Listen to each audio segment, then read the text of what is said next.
Ah, l'oral d'un concours, ou n'importe quel entretien décisif d'ailleurs.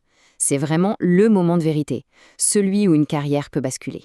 La pression est à son comble, et chaque détail, chaque mot, chaque silence compte. Alors, comment est-ce qu'on transforme cette épreuve, souvent redoutée, en une performance mémorable? C'est exactement le défi qu'on va relever ensemble aujourd'hui. Cette citation, elle résume tout, n'est-ce pas? On n'est pas là pour un simple test de connaissances. Non, c'est un moment où l'enjeu personnel, l'enjeu professionnel atteint son paroxysme. La peur d'être jugé, la crainte de ne pas être à la hauteur, le véritable défi, il est là. Et justement, pour nous guider, on va s'inspirer d'un manuel de préparation au concours de la fonction publique française. Alors c'est vrai, le contexte est spécifique, mais les stratégies qu'on va décortiquer sont en fait complètement universelles. Elles s'appliquent à n'importe quelle situation où il faut convaincre, où il faut se présenter face à un jury. Alors voilà notre plan de match. D'abord, on va décrypter la nature même de cette épreuve. Ensuite, on va s'attaquer au mental, c'est crucial. Puis, on verra comment gérer le sprint final des 48 dernières heures. On enchaînera sur la performance le jour J, comment décoder les questions du jury, et pour finir, on parlera de l'état d'esprit qui fait toute la différence. Allez, on entre dans le vif du sujet. Qu'est-ce qui définit vraiment un oral à fort enjeu? En fait, il faut changer de perspective. Ce n'est pas un interrogatoire, non. C'est une scène. Et sur cette scène, il faut livrer une performance. Le jury, il n'évalue pas seulement des réponses à des questions. Il évalue une personne dans sa globalité. La posture, la confiance, la clarté, la capacité à gérer la pression. Et bien souvent, la toute première minute donne le ton pour absolument tout le reste de l'échange. C'est dire si elle est importante. Avant même de poser un pied dans la salle d'examen, la victoire, elle se prépare à l'intérieur. Tout se joue d'abord dans la tête. La maîtrise de son état d'esprit, c'est vraiment la première étape, et peut-être la plus importante. Le point clé ici, c'est la gestion du stress. Contrairement à ce qu'on pourrait croire, le stress n'est pas forcément l'ennemi. Bien géré, c'est un carburant. Le vrai défi, c'est de trouver le bon dosage. Trop de stress, et c'est la paralysie, le trou noir, mais attention, pas assez de stress, ça peut être interprété comme de l'arrogance ou un manque de sérieux. Tout est une question d'équilibre. La base d'une performance vraiment solide, c'est l'authenticité. Et pour ça, pas de secret, il faut une vraie réflexion sur ses motivations profondes.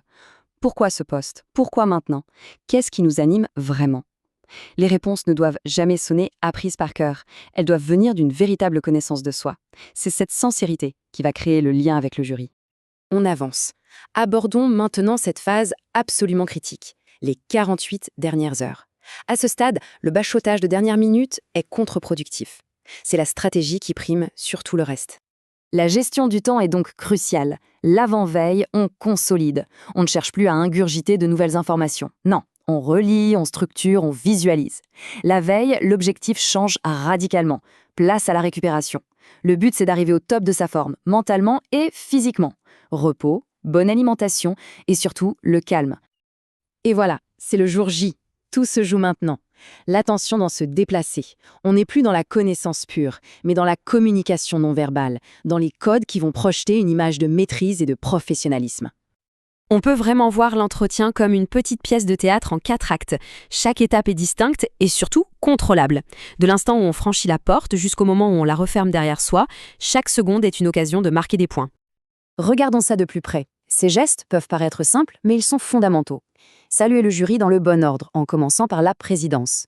Attendre qu'on nous invite à nous asseoir, maintenir un contact visuel, plutôt que d'avoir le nez dans ses notes. Ces détails ne sont pas du tout anodins. Ils témoignent du respect pour l'institution et ils projettent une image de confiance. D'ailleurs, il y a un exemple qui illustre ça à la perfection, la fameuse règle de la veste. C'est un excellent marqueur de l'intelligence de situation qu'on attend d'un candidat. Il s'agit de lire l'environnement et de s'y adapter. En observant le comportement du jury, on démontre sa compréhension des codes et des subtilités du cadre formel. Bon, maintenant qu'on a vu le contenant, passons au contenu. La partie verbale. Derrière chaque question posée par le jury, il y a une intention, quelque chose qu'il cherche à évaluer. Comprendre ça, c'est la clé pour formuler la bonne réponse. Ah, la voilà, la question classique, celle que tout le monde redoute un peu. Alors, parlez-nous de vos défauts. Comment est-ce qu'on aborde cette question piège sans se tirer une balle dans le pied? Ce que le jury teste ici, ce n'est pas la perfection, c'est la conscience de soi, la lucidité et l'humilité. Donc, les réponses clichés du type « je suis perfectionniste », on oublie tout de suite, le jury les a entendues 1000 fois. Non, la bonne approche, c'est de choisir un vrai défaut, qu'il ne soit pas rédhibitoire pour le poste, bien sûr, et surtout d'expliquer ce qu'on met en place pour travailler dessus. Ça, c'est une preuve de maturité professionnelle. Et bien sûr, il y a la question miroir, celle sur les qualités. Et attention, elle peut être tout aussi piégeuse si on tombe dans le panneau de l'arrogance ou des banalités. Ici, la règle d'or, c'est montrez-le, ne le dites pas. Énumérer une liste d'adjectifs, ça n'a aucun impact.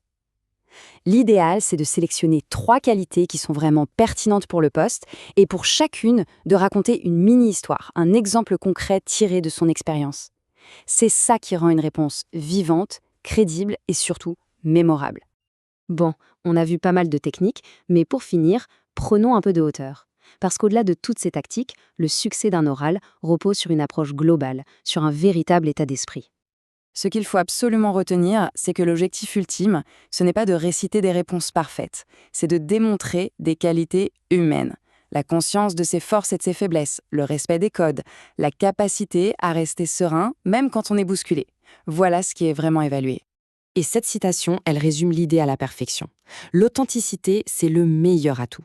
Une réponse sincère, même si elle est un peu imparfaite, touchera toujours plus un jury qu'un discours lisse, formaté et un peu robotique. Il faut jamais l'oublier. Le jury recrute une personne, pas un automate.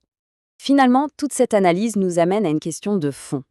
Dans ces moments de haute pression, qu'est-ce que c'est la véritable confiance ? Au-delà des techniques, n'est-ce pas tout simplement la capacité à être soi-même, avec lucidité et sincérité, au cœur même de l'épreuve ?